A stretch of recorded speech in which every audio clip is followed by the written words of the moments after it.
Welcome back. Let's do question 3.2. In the diagram, A, B, and C are the vertices of triangle ABC. T is the midpoint of CP. The equation of the line AC is 5x minus 6y is equal to 8. The angle of inclination of AB is alpha. Triangle DCT is drawn such that CD is parallel to AB. The lines AC and DT intersect at S, which is the y-intercept of AC. P, F, and R are the x-intercepts of DC, AC, and AB. Determine the equation of CD in the form y is equal to mx plus c.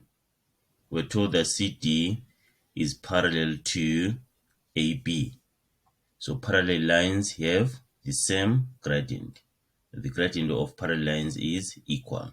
So it means the gradient of CD is equal to the gradient of AB.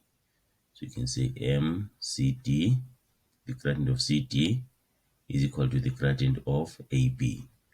And remember, in question 3.1.1, we managed to find the gradient of AB, meaning that the gradient of CD is also -3.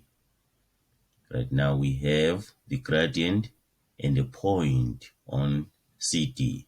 So we can use these two to find the equation of CD.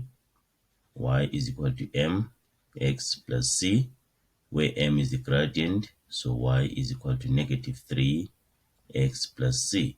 And then you can substitute this point, substitute the y coordinate and the x coordinate. Y is -3, so -3 is equal to -3. Then x is -2, then plus c.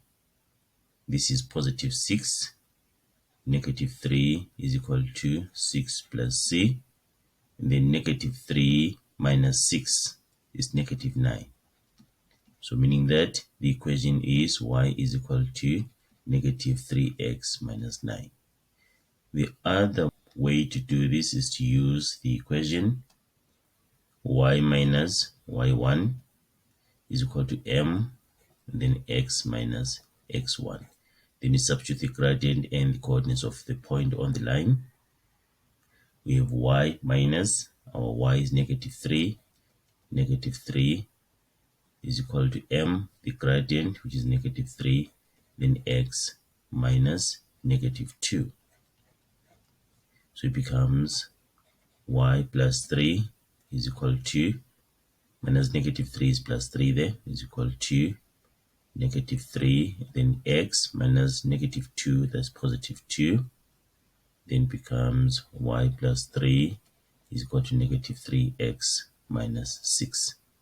Then we can transpose, +3 becomes -3, then y is equal to -3x minus 9. We're getting the same answer.